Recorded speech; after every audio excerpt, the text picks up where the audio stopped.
ये दो चीज़ें तो समझ में आ गई। अब जैसे ही ब्रेकफास्ट की मीनिंग को तोड़ा मोड़ा हो गया और डिनर की मीनिंग को हमसे गायब कर दिया गया, हमने सुबह हैवी ब्रेकफास्ट एक नया शब्द ले आए।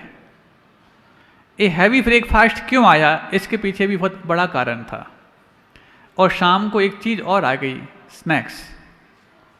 स्नैक्स समझते हैं? आपके बच्चे जैसे ही स्कूल से आते हैं सबसे पहले स्नैक्स करते हैं, और स्नैक्स लाने का ही मतलब है कि आप फिर शाम को भोजन ना कर पाएँ। स्कूल के टाइमिंग भी ऐसे कर दिए गए हैं जिसमें ना आप सुबह सही समय भोजन कर पाएँ, ना शाम को सही समय भोजन कर पाएँ, और जब दोनों समय नहीं किया है तो पक्का है आपके बच्चे रात को भोजन अवश्य कर पाएँ। ये पूरी सोची समझी उनकी चाल है। और ऐसी चाल चलने वाले विद्यालयों में, जो शायद विद्यालय स्वयं नहीं समझते कि वो चाल ये क्यों चल रहे हैं, क्योंकि ऊपर से ये पूरा प्रोपेगेंडा चल रहा है और आपके बच्चे उन्हीं विद्यालयों में पढ़ने के लिए मजबूर हैं, और आप उनकी चालों से अपने आप को बंधने में मजबूर हैं। क्या नहीं होता? सुबह 9 बजे से स्कूल होते हैं, दोपहर के 3 बजे तक स्कूल चलते हैं। पहले सुबह 7 बजे होते थे, अधिक से अधिक 11 बजे छूट जाते थे। जो सही समय होता था भोजन करने का, उस समय वो बच्चे भोजन करते थे और शाम को भी करते थे, अथवा दोपहर में 11 बजे से लगता था और शाम को 4 बजे तक लगता था। क्या आप लोग ऐसे विद्यालयों में नहीं पढ़े हैं? और पढ़े हैं इसी कारण से आज तक तुम उस पढ़ाई का मूल्य समझ पाए हो। ये हल्ला क्यों हो रहा है? शांति से जल्दी बैठो, संचालक लोग भी शांति से।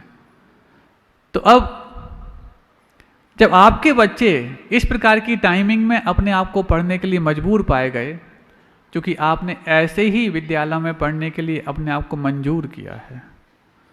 अब एक दिन हमने फिर भी संकेत किया था कि उनकी ये साजिश कि आपके बच्चों की परीक्षाएं उन्हीं दिनों में कंडक्ट कराएंगे जिन दिनों में आपके पर्यूषण पर्व होंगे अथवा आपके त्यौहार होंगे।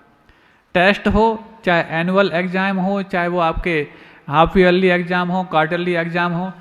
जहाँ तक हमने वाली बात आज से 15 दिन पहले कह दी है, पंचायत कमेटी या ट्रस्ट कमेटी ने इस बारे में कितनी अपनी कोशिशें की हैं, कितनी कोशिशें की हैं। और यदि कोशिशें की हैं तो क्या आपने फीडबैक लिया है? अभी तो सुनते जाइए। अब स्नैक्स जो एक शब्द आया, स्नैक समझते हो आप? समझते हो स्नैक क्या होता है? बरसात में बहुत निकलते हैं। ये बरसात में निकलने वाले स्नैक आपके घर में रोज निकलते हैं। बताओ कि आपने बच्चों के स्नैक्स नहीं कराते? आप 3 बजे आएंगे, स्नैक्स उनका टाइम ही है। मतलब जो जैसे कुंडली मार करके वो स्नैक्स बैठा रहता है, ऐसे ही आपके बच्चों के पेट में जब वो उस समय भोजन जाएगा तो वो भी कुंडली मार करके बैठा रहेगा, इसलिए उसका नाम स्नैक्स रखा है। क्योंकि भोजन के जो टाइमिंग हैं आयुर्वेद के हिसाब से और भोजन शास्त्र के हिसाब से, आप पहले सुन लीजिए। ये साइंस ऑफ ईटिंग में बताया गया है। पता नहीं आपने देखा कि नहीं देखा, कई बार इस विषय पे बोला है, आपने रिकॉर्ड करके उसको डाल दिया है। डाला मतलब भले ही हो, लेकिन उसको आप अच्छे से समझ लीजिए। उसका संक्षिप्त रूप बता रहे हैं। सूर्योदय के बाद से लेकर 4 घंटे तक का समय सभी के लिए सुनने लायक है, सिर्फ बच्चों नहीं, बच्चों के माता पिता को भी। सूर्योदय के बाद से लेकर 4 घंटे तक का समय और सूर्यास्त के 2 घंटे पहले से सूर्यास्त तक का समय, ये 2 ही समय होते हैं जब आपकी जठराग्नि प्रदीप्त होती है। जठराग्नि इन द सेंस जिस समय आपके लीवर से एंजाइम्स रिलीज होते हैं जो आपके भोजन को डाइजेस्ट करने के लिए कारण होते हैं। और इस समय खाया हुआ ही भोजन है वो जो 7 स्टेप पार करना होता है वो पार कर पाता है। 7 स्टेप्स कौन कौन से होते हैं? सबसे पहले आपका भोजन रस बनता, फिर रुधिर यानी कि रक्त बनता, फिर रस रुधिर मांस बनता, फिर उसके बाद मेद यानी कि फैट बनता, फिर अस्थि यानी कि हड्डियां बनता, फिर मज्जा यानी कि मैरो बनता, और फिर उसके बाद अंत में जाकर के शुक्र यानी कि वीर यानी कि एनर्जी बनता। ये हमारा भोजन 7 स्टेप पार करता है। यदि उसको उस समय उतनी जठराग्नि मिलती है तब तो वो 7 स्टेप पार कर पाएगा। कई बार आपने देखा कुछ लोग कितना भी खाएं दुबले पतले रहते हैं, और कुछ लोग ऐसे हैं कि पानी भी पिए तो मोटापा चढ़ता जाता है। ये दोनों ही रोग हैं। क्यों? क्योंकि आपका भोजन 7th स्टेप तक नहीं पहुंच पा रहा है। जिस समय जठराग्नि इतनी रहती कि मांस रस बनता, रुधिर बनता, आगे नहीं बढ़ पाता, कितना भी खाओगे दुबले पतले बने रहोगे। और जिस समय जठराग्नि इतनी रहती कि रस बनता, रुधिर बनता, मांस बनता, मेद बनता और आगे नहीं बढ़ पाता, तो आप पानी भी पिएंगे तो फैट पे जाके रखेगा, मोटापा बढ़ता जाएगा। फिर आप कितना भी सर्जरी कराओ, रोबोटिक सर्जरी कराओ, मोटापा घटाओ, लेकिन आप इस सर्जरी की आवश्यकता है ही नहीं है। यदि आपने मेंटल सर्जरी आपने कर ली है तो बहुत आराम से आप इन रोगों से लड़ सकते हैं और व्यवस्थित हो सकते हैं। अब बताओ, क्या इस समय आपके बच्चों के लिए भोजन करने का मौका मिलता है? और इस टाइमिंग का जो हमने अभी बताई, इस टाइमिंग का सबसे अच्छा पालन करते हैं सारे मुनि महाराज, साधु, व्रती इत्यादि। दिन में एक बार लेते हैं, लेकिन दिन में एक बार लेते हुए भी प्राय सुबह के समय लेते हैं। वो सुबह से लेकर के और सूर्योदय के बाद से लेकर 4 घंटे तक का समय होता है। अपवादों को छोड़ दिया जाए तो तब तो एक बार का खाया हुआ 24 घंटे एनर्जी देता है। अंतराय हो जाए तो 48 घंटे दे लेता है, और हो जाए तो और भी देता रहता है। और आप दिन में कई बार खाने के बावजूद भी अपने आप को कमज़ोर और एनर्जी लेस मील फील करते हैं। क्यों? आपका भोजन 7th स्टेप तक पहुंच ही नहीं पा रहा। जिस 7th स्टेप का नाम एनर्जी है, वहां तक पहुंचाने के लायक उस भोजन को उतनी अग्नि मिलनी चाहिए। जैसे मान लो तवा बहुत गर्म है, उसमें आप छोटी सी चीज़ डाल दोगे तो वो जल जाएगी, और तवा में मंदी आंच है, उसमें बड़ी चीज़ रख दोगे मोटी तो वो कच्ची रह जाएगी। जिस समय जठराग्नि प्रदीप्त है उस समय यदि आप प्रॉपर डाइट देते हैं तब तो वो लास्ट तक पहुंचेगा। लेकिन आपने अपना रखा, जिस समय जठराग्नि प्रदीप्त हो रही उस समय ब्रेकफास्ट करते, मतलब जठराग्नि बहुत जल रही है उसमें थोड़ा सा डाल दे तो वो जल जाता है। और जिस समय दोपहर में अथवा रात में जठराग्नि मंदी हो गई, मतलब तवा मंदा हो गया, उस समय आप लंच करते हैं अथवा रात्रि भोजन करते हैं, मतलब कम आंच में ज़्यादा चीज़ पकाते हैं तो वो कच्ची रह जाती है। दोनों से ही हम अपने आप को एनर्जी लेने लायक नहीं बना पाते हैं। फिर अलग से एनर्जी ड्रिंक लो, अलग से फिर एनर्जी टैबलेट्स लो, तमाम चीज़ें लेते रहो, वो होगा ही नहीं जो आप चाहते हैं। अब देखो, इस टाइम का सबसे अच्छा पालन करते हैं सारे साधु और दूसरे सारे पशु पक्षी। एक बार सुबह चरने जाते हैं, दोपहर में जुगाली करते हैं, एक बार शाम को चरते हैं, रात को जुगाली करते हैं। उनके लिए किसी डॉक्टर की आवश्यकता नहीं पड़ती और हमेशा एनर्जाइज बने रहते हैं। ये मतलब जो कम पढ़े लिखे हैं, बल्कि बिल्कुल पढ़े लिखे नहीं हैं, उनके पास तो ये विवेक है कि हमें भोजन तो करना है लेकिन कब करना है। और तुम पढ़े हो लेकिन वहीं पढ़े हो, ये भी नहीं मालूम कि भोजन जैसी चीज के साथ भी हम न्याय कर पाएं। जब भोजन जैसी आपकी पसंदीदा वस्तु के प्रति भी आप न्याय नहीं कर पा रहे हैं तो जन जन जैसे आपके गैर पसंद लोगों के साथ आप न्याय कैसे कर पाएंगे? बात समझ में आपको आ रही है? अब देखो, जब ये हुआ ब्रेकफास्ट, अब लोग कहने लग गए हैवी ब्रेकफास्ट। अरे हैवी ब्रेकफास्ट क्यों बोल रहे हो? वो तो भोजन ही हो गया। और जिसने सुबह भोजन कर लिया है उसके लिए अलग से किसी प्रकार से फिर दोपहर में आवश्यकता नहीं लगेगी।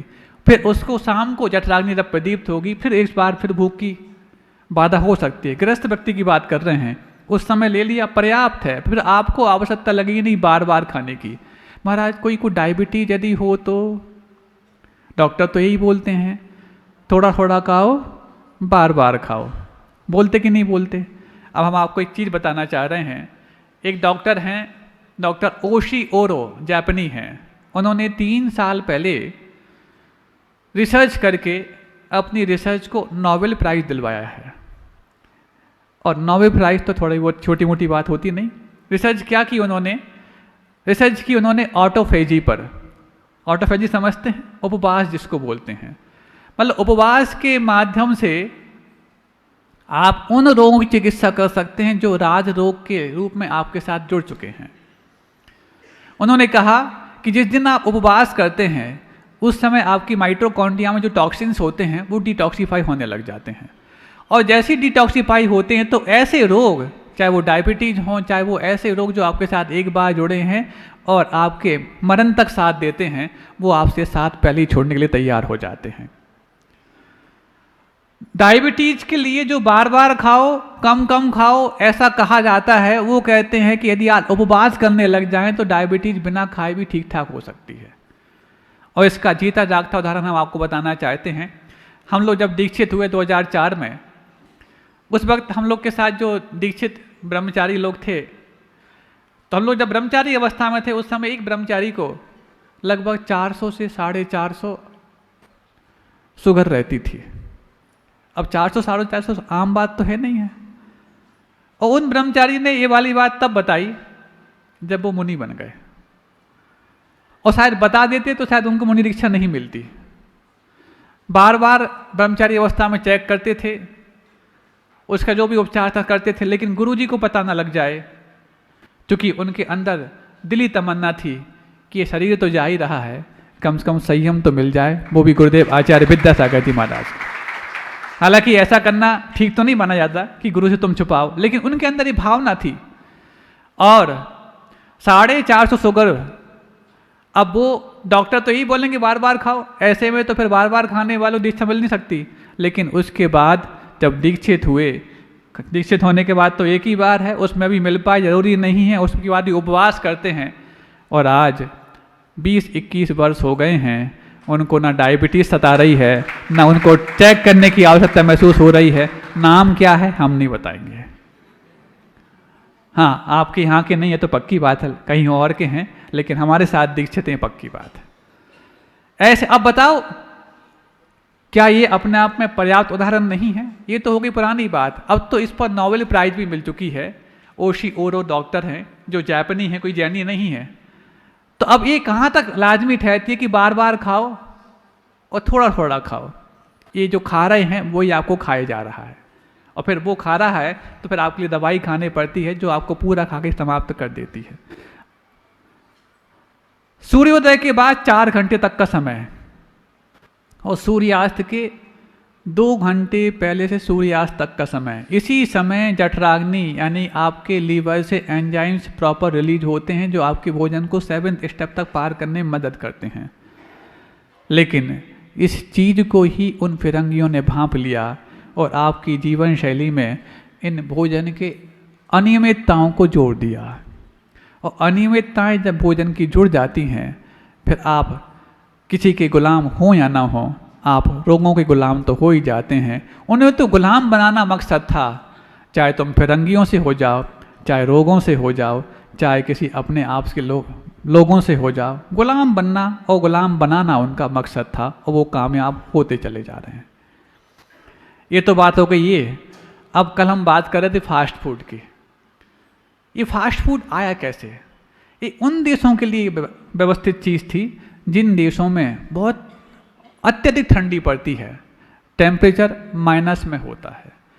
जब ठंडी पड़ती है तो आपकी जठराग्नि बहुत प्रदीप्त हो जाती कि नहीं हो जाती? बताओ। ठंडी के दिनों में आपको दिन का समय कम मिलता है, सुबह आपने 11 बजे खाया है तो शाम को 5 बजे भूख लगी आती है, और उसमें बीच में भी खा लेती, क्योंकि उस समय जठराग्नि प्रदीप्त ज़्यादा हो जाती है ठंडी के समय। अब ऐसे देश जहाँ पर टेम्परेचर माइनस में है, उनकी जठराग्नि बहुत तीव्र रहती है, तो फास्ट फूड खाएं तो जल्दी डाइजेस्ट हो जाते हैं। और यदि आप खाएंगे तो महाराज हम तो समझते उसमें घी तेल लगता नहीं। हाँ, जिसमें घी तेल नहीं लगता वो आपका तेल निकाल देता है। घी तेल लगता नहीं, ये जो कहते हो ना, और सोडा डलता है, दांतों का चबाना होता नहीं। जहाँ दांतों ने नहीं चबाया है वहाँ पर आंतों को मशक्कत करनी पड़ती है, और ये आंतें मशक्कत करने लायक तभी हो सकती हैं जब इतनी तीव्र जठराग्नि उन आंतों को मिल रही होती है ऐसे देशों में। तो उनके यहाँ सब चीज़ें फास्ट थी। फास्ट फूड था, फास्ट ड्राइव थी, फास्ट डांस था, फास्ट म्यूजिक था, फास्ट लाइफ थी। क्यों? उन्हें अपने शरीर में गर्मी पैदा करने के लिए फास्ट काम करना पड़ेगा। आप लोग के सारे नृत्य देखो, बहुत शालीन हैं, स्लो होते हैं। आपके यहाँ के संगीत देखो, शास्त्रीय संगीत बहुत आराम से अलग अलग आलाप और लय और राग में होते हैं। वहाँ पर पॉप म्यूजिक चलता है, फास्ट करना है। वो ये नृत्य, म्यूजिक, संगीत ये तो एक साधन है हमारे शरीर को स्वस्थ रखने के लिए। तो वहाँ के लोगों ने अपनी जलवायु से स्वस्थ रखने के लिए अपने आप को ऐसे साधन जोड़े, लेकिन आपने ना साधना की, ना साधनों का महत्व समझा और अपने साथ जोड़ लिए और उनसे आप बर्बाद हो रहे हो। फास्ट चीज थी। आप देखो, जब ठंड लगती है तो आप रगड़ते नहीं रगड़ते, और गर्मी लगती है रगड़ो तो फिर क्या होता है, ये धीरे करो। जब किसी साधु की व्यावृत्ति करने आप जाते हैं, ठंडी के समय हाथ रगड़ते हैं, उनके पैर रगड़ते हैं, और गर्मी होती है तो भैया आराम से करो, गर्मी निकालो, उल्टी तरफ से निकालो। ऐसा करते कि नहीं करते? आप लोगों ने माताजियों की व्यावृत्ति की होगी, इन लोगों ने साधुओं की होगी। तो ये तरीका है। क्यों?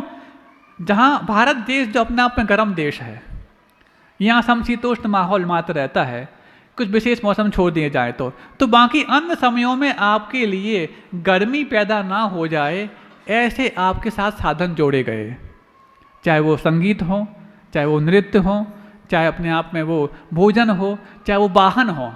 वाहन क्या, भारत में एक से एक बढ़ के वाहन बनाने की कलाएं विकसित थीं, विमान बनाने की कलाएं विकसित थीं।